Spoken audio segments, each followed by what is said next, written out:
Hello and welcome to the Everything is Black and White podcast. You lucky people are going to hear from me now. And once again, it is fixture released in Newcastle United now know who they're going to be starting their 2024-25 Premier League campaign against. And it is Southampton at home. They'll then travel to Bournemouth away and back at James Park to round up August to face Tottenham Hotspur. Aaron, welcome back to the podcast. I'm not usually that excited about this day in general in a football calendar, but it has come around rather quick. And you know what? Those opening day fixtures, that opening month, it's left me looking forward to the new season. What about you? Well, it has came on very quick, hasn't it? Because it feels like only yesterday that they were rounding off the season at Brentford, and me and you haven't even had our summer holidays yet, and we're already thinking about who they're going to be playing next season. Look, I think our colleague Kieran Kelly summed it up quite nicely in a piece he wrote this morning. Fixture release day back in the day would be filled with trepidation. What do Newcastle United need to do? Who they're going to be playing in the running to survive in the Premier League? Whereas now you're looking at, right, they're going to be going back for the Champions League.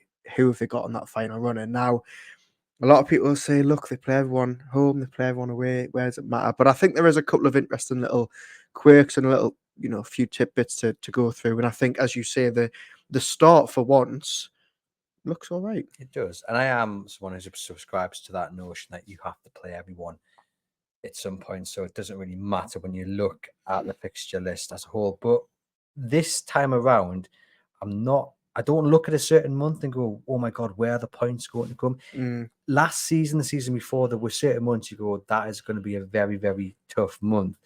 But you look throughout the season, I mean, where is the toughest month, really? Well, I think I've found the toughest month, but I think, well, maybe not the toughest month, but the toughest few weeks. But even then, it's not too bad. Now, I think the only potential banana skin period is mid-February to the start of March, where they've got City away on the 15th of Feb, then Forest at home, which, unless Chris Wood turns into Lionel Messi again, you should think that'll be 3 points. Then they've got Liverpool away, then they've got West Ham away. Now, I think that's the only 3 or 4 week period where you look and think, okay, 3 very tough away games there. But apart from that, there's no, as you say, killer period where you think, oh, that is a really tough. There's no one game after another. Like No. Everton's December's horrendous. They've got, I think, Man City, they've got a horrendous run in during December, whereas there's not a month here that I'm looking at and thinking, oh my God, this is going to be a really tough time. I mean, December, you do face Liverpool and you do face Aston Villa and Manchester United, but then 2 of those games at home, though. Yeah, and you want to be at the level. I mean, Newcastle are at the level of Manchester United and Aston Villa, so it's nothing to fear. Liverpool and their new manager, is it going to go well to begin with? Yeah. Arguably not. You don't know. So I'm excited about the season now the fixtures are landed. Yeah, and I would be really interested to know, people that are watching this or listening to this on whatever platform, how many points you think Newcastle get from the first 6 games, because we've run a little mini poll on our WhatsApp channel this morning where you can subscribe to if you're not already, and we've asked fans how many points they think Newcastle will get in the opening 6 games. Now, I think so far 75% of fans have put 15 to 18 points, which is very, very optimistic, but that just goes to show what fans are thinking about those opening 5 or 6 games. Now, Manchester City at home is a bit of an outlier. Southampton at home, they should win. Bournemouth away, I know they lost down there at the start of the last season, but should win. Tottenham hate coming to St James's Park. Wolves and Fulham away, not the easiest games, but you'd think on paper winnable. Those opening 5 games could really get them off to a good start, and the complete opposite start that they had last season, where they lost 3 of their first 4. I'm stretching it to the opening 10 games, which takes you to the 2nd of November with Arsenal at home. And I think there's a real chance to be kind of top 4 here. I'm going to go for it with the teams they face. Look, and you never know. There's no easy games in the Premier League. That's the cliche. That's spot on. But you look at who they face in those opening 10 games in terms of teams in which you would consider favourites against Newcastle. Man City, okay, it's in James Park. You would say they would be favourites. Elsewhere, though, I mean, look, Chelsea away. But again, if you're Eddie Howe, you're looking at that one and thinking we want to right the wrongs of last season, of the cup exit. Another new manager as well. Exactly. Arsenal at home, well, they've shown that they can beat Arsenal at home. So there's nothing to fear in them opening 10 games. I do think from the opening 6 games, you have to at very least be aiming for double figures. Oh, absolutely. And I think you spoke about it quite a lot in recent episodes about how there's pressure on Eddie Howe going into next season because obviously they're not in the Champions League and they've sort of ended the season on a little bit of a negative. I think now that only adds to the pressure because then does. you're looking at those 10 games and thinking, yes, there's a couple of ones where you're not too sure, but on the whole, quite favourable. There's no defense of, we're playing the best. Yeah, and also they're not just the games are favourable. No Champions League distraction for them either. You have a fit squad. Tonali returning for that Tottenham game as well. A couple of additions at the very least coming in. So yeah, I agree with you. I'm sure Eddie Howe will be looking at these opening 10 games and going, yeah, we can achieve quite a few points here and really set the tone for the rest of the season. Although I'm never a fan of the beginning of the season, as daft as that sounds. I love it when it's here because it's back. But I always remember Steve McLaren saying, judge me after the first 10 games. But you never really get a feel for the team until probably November kind of time. And I always feel like the first couple of games, and I'm talking about the first 2 or 3, are essentially still pre-season games because players aren't fit. They're still basically on this in the summer. They haven't got up to speed yet. So I agree. I think after those first, not to sound like Steve McLaren, but after those first 10 games, we'll know a lot more about Newcastle. And then you're really into the crux of the fixtures. Now, December, you've touched on there. Liverpool at home, Brentford away, Leicester and Ipswich, 2 newly promoted teams, home and away, and then Villa, Man United. Not too bad on the face of it, but I just remember December of last year. It's a lot of games. Knocked out of the Champions League last December, knocked out of the Carabao Cup to Chelsea. They also lost to Everton, Tottenham, Luton, and Forest in the league. That was really quite a defining month for the season. Now, I think you look at those 6 fixtures again, some really tough ones in there. Manchester United away will not be easy. Liverpool at home won't be easy. You could potentially have a banana skin at Villa or at Ipswich. I mean, any of them. So that, I think, for me, is another sort of key period of the season. Halfway stage, we'll know a lot more then about where Newcastle are at. The away form was a massive issue last season. Yeah. We have to hope it's rectified. And again, you look at the opening few fixtures, you've got back-to-back away games, Wolverhampton Wanderers and Fulham. Also trip to Bournemouth, which isn't an easy place to go now under Areola, who's been absolutely fantastic. Everton away and Chelsea away as well, taking you into the end of October. We have to hope the away form is fixed and remedied. Is it as easy as saying that though? First off, what do you think the issue was last season? Was it simply down to the players that were missing? They just didn't have that kind of chemistry and bounce going into these games? Was it a mental thing where it's James Park, they were so comfortable, they had the backing of the fans, and obviously you just don't get that, even though the away fans are sometimes, or most of the time, a lot more boisterous and loud than what you get in James's Park. What was the issue and how easy is it to fix whatever you were about to tell me? I think it was a mix of things. I think, look, Newcastle, especially under Eddie Howe, the last couple of seasons have shown that they're a completely different animal at home. But last season, the away form was actually on the opposite end of the scale. It was worryingly bad. They went to double figures for the amounts of losses they've had on the road. Look, I don't want to blame all the injuries because, the injuries don't make a difference whether you're playing at home or away. We saw a lot of times, especially around the January, February period when they played Villa away and Fulham away and Palace away, where they were starting games so slowly. And you never really had that at home. They were always on it from the first minute. They went through that that short period where they just couldn't start games well. They looked, leggy at times, which was obviously hampered by the injuries. I think it was a mix of things. I think Newcastle at home, it's sort of an outlier because of how good the support is, how comfortable they feel playing there. But yeah, look, it's definitely something they need to rectify for next season. Because you look at those opening away fixtures, they lost to Bournemouth after defeated Dortmund, didn't they?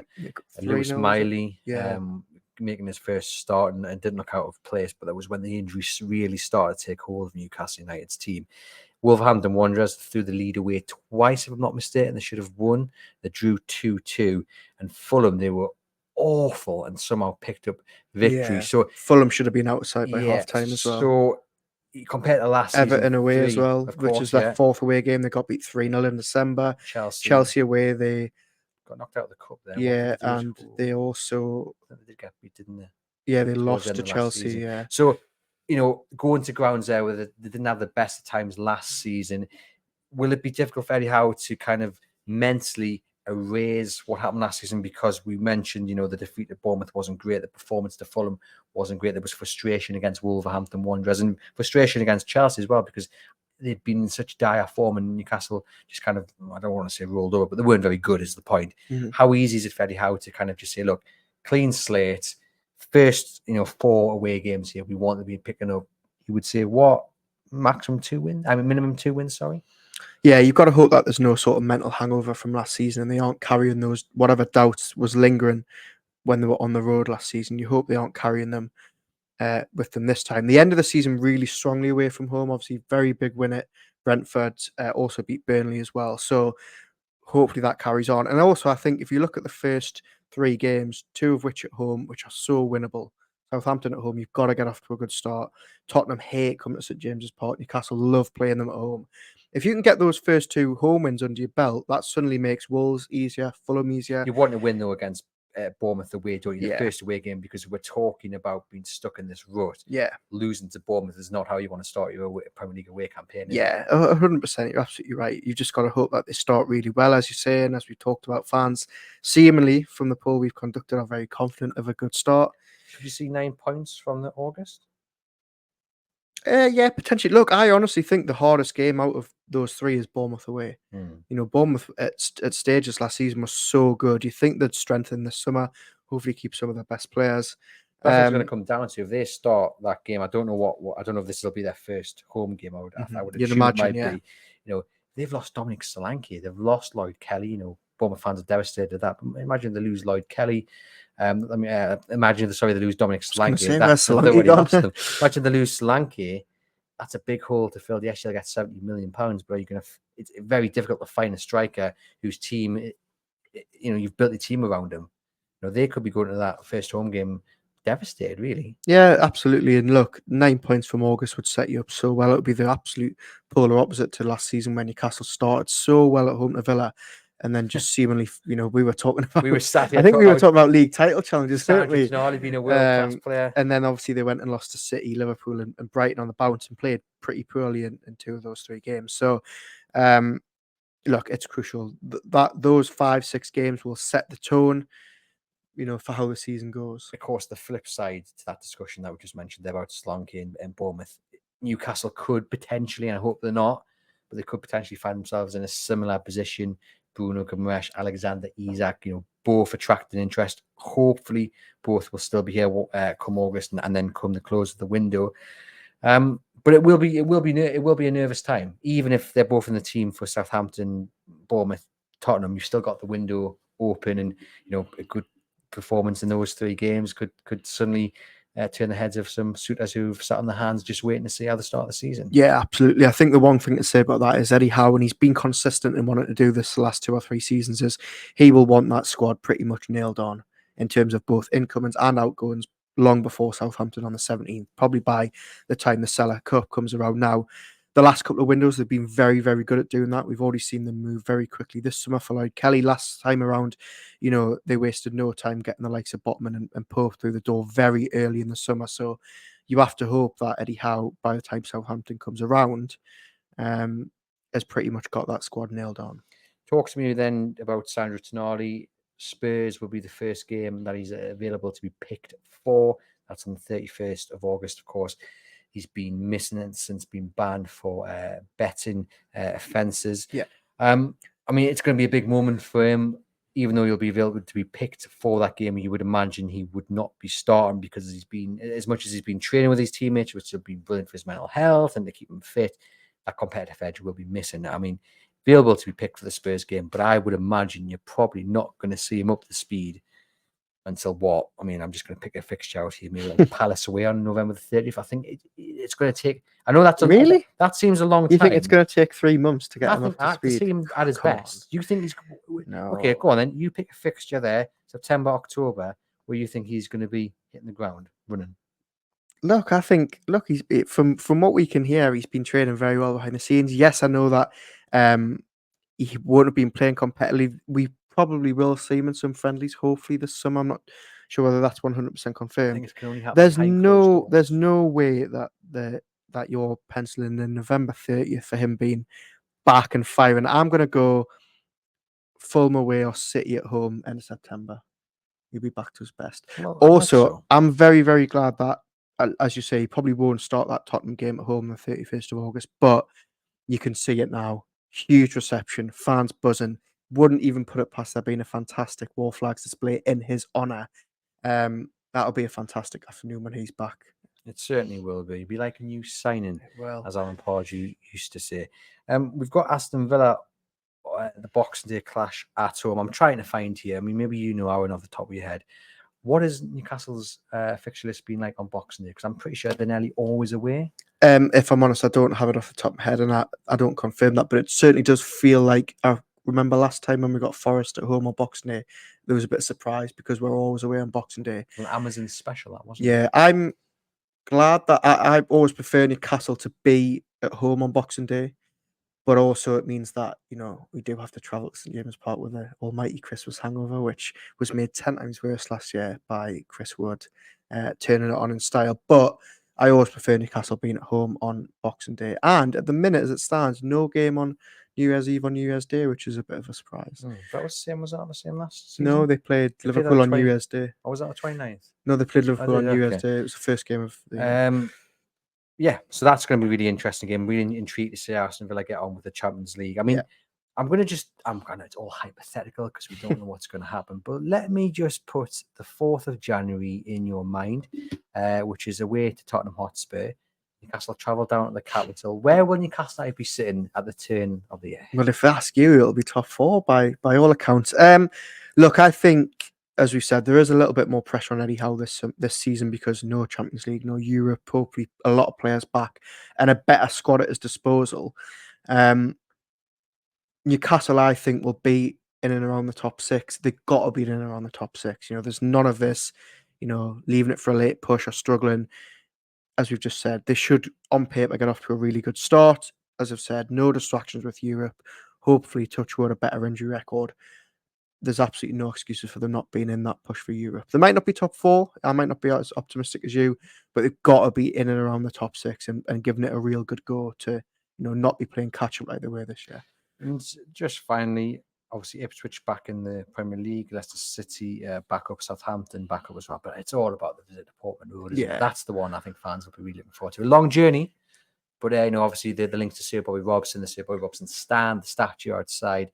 I think Newcastle United actually were the visitors to Portman Road when that stand was unveiled quite a few years ago now.